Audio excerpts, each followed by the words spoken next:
Pemirsa, warga desa Pataruman, Kecamatan Ciamplas, Kabupaten Bandung Barat digegerkan dengan penemuan jasad korban pembunuhan di dalam rumah.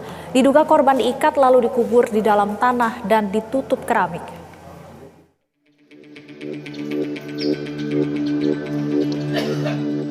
Dengan penjagaan ketat, petugas kepolisian dari Polres Cimahi langsung memeriksa rumah korban DH, pria berusia 42 tahun yang hidup sendiri di rumahnya di desa Pataruman, Kecamatan Ciamplas, Kabupaten Bandung, Jawa Barat, dan melakukan olah tempat kejadian perkara.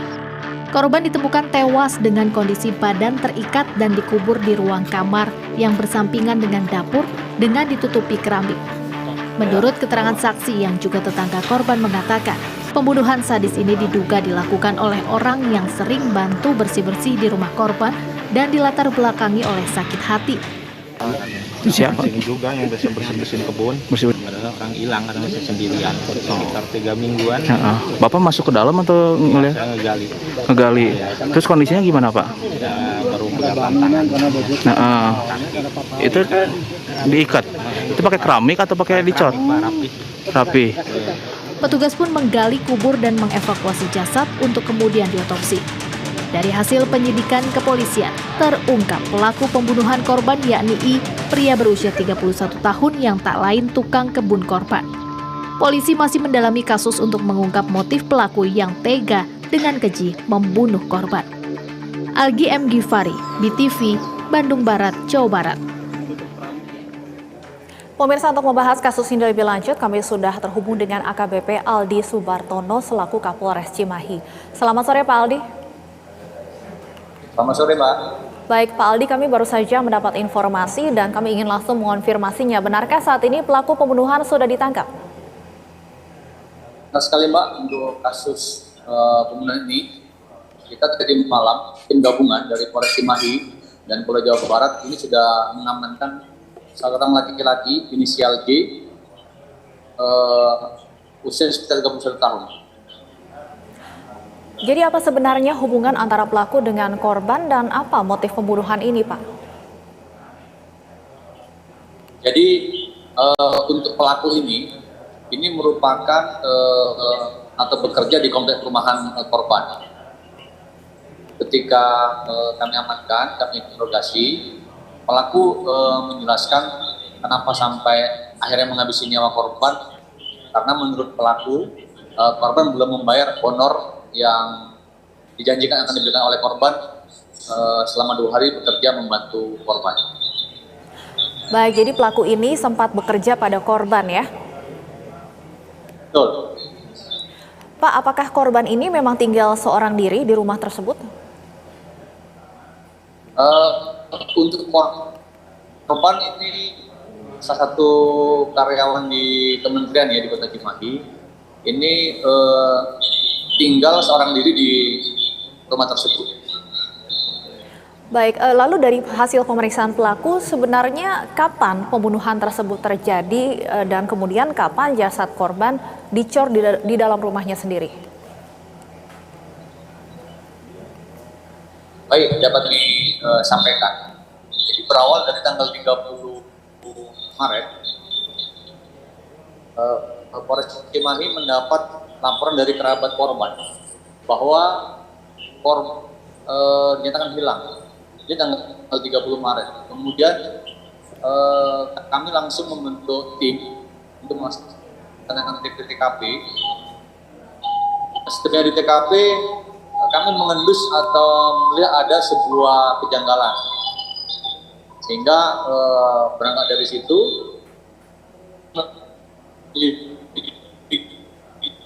dan Pak Aldi? Ya, Pak Aldi, kejanggalan apa yang membuat kemudian pihak kepolisian mencurigai bahwa korban ini dicor di dalam rumahnya sendiri?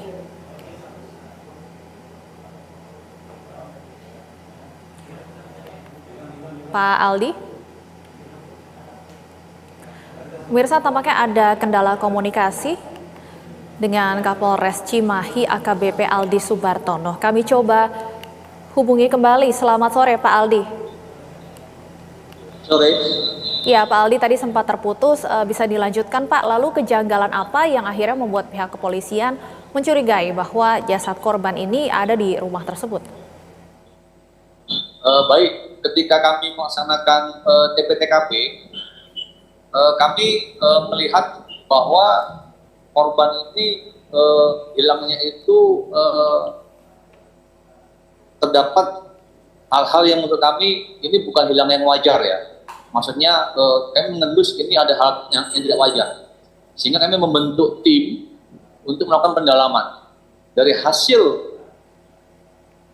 tim gabungan ini, kami mengamankan seorang laki-laki inisial IJ ya. Maaf tadi saya katakan J, tapi inisialnya IJ. Di daerah Cianjur yang merupakan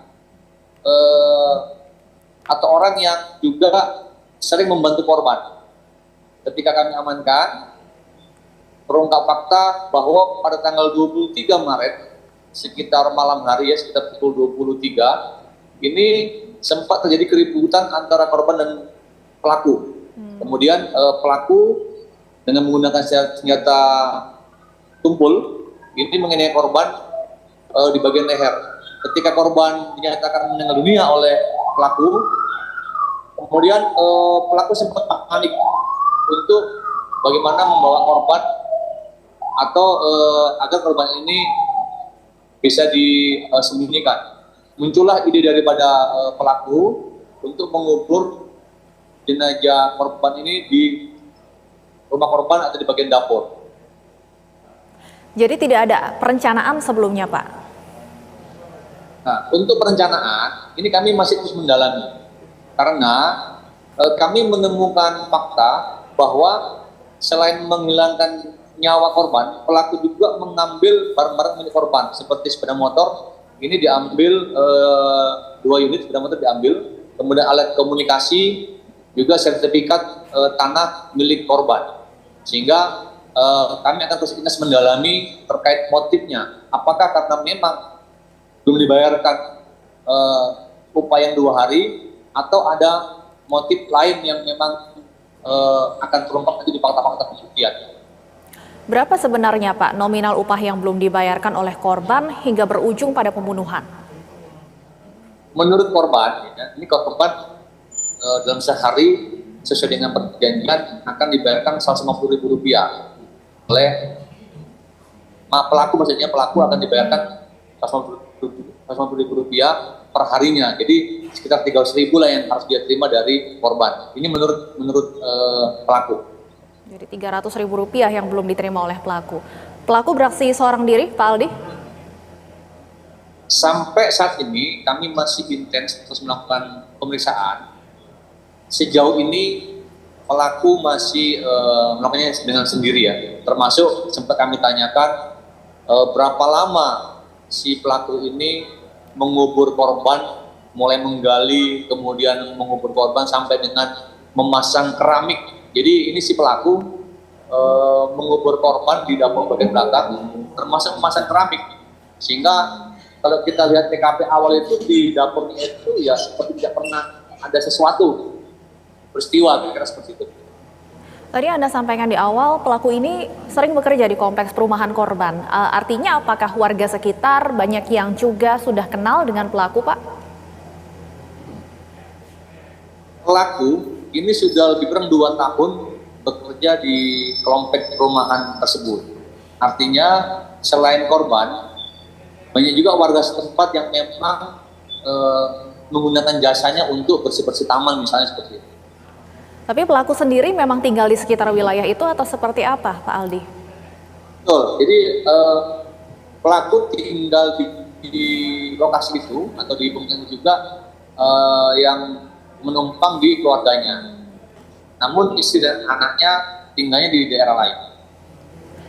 Baik, kami tunggu hasil pemeriksaan lebih lanjut dari pelaku. Terima kasih AKBP Aldi Subartono selaku Kapolres Cimahi telah bergabung di Berita 1 Sore. Pemirsa, sebelumnya kasus dibunuh dan jasadnya dikubur juga terjadi di Kota Makassar, Sulawesi Selatan. Hanya karena cemburu, seorang pria tega membunuh istri dan jasadnya dikubur di dalam rumah. Kasus terungkap setelah anak korban memberanikan diri melaporkan kejadian tersebut ke polisi.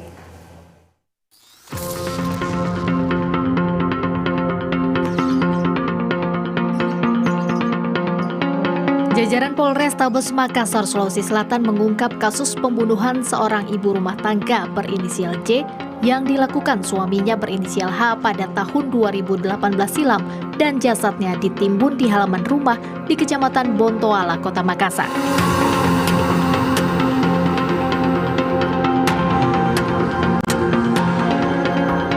Kasus pembunuhan sadis 6 tahun lalu terbongkar usai sang anak F melaporkan kasus penganiayaan yang menimpa ibunya ke Polrestabes Makassar. Selain daripada keterangan dia mengatakan dilakukan penganiayaan oleh orang tuanya atau ayahnya, dia juga menceritakan bahwa ibunya juga sendiri itu bukan lari. Ternyata dari keterangan si anak mengatakan bahwa ibunya juga itu bukan lari, tetapi dianiaya sampai mati.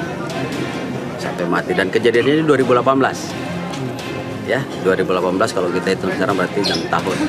Diketahui motif pelaku tega menghabisi nyawa istrinya karena cemburu. Korban bertemu dengan mantan pacarnya. Kesal lantaran istrinya tak mau mengaku telah bertemu mantan pacar, pelaku yang emosi memukul korban hingga meninggal dunia. Untuk menghilangkan jejak, pelaku menimbun jasad korban di dalam rumah. Atas laporan itu, tim Jatan Ras Polrestabes Makassar langsung mengamankan pelaku. Ivan Ahmad, BTV Makassar, Sulawesi Selatan.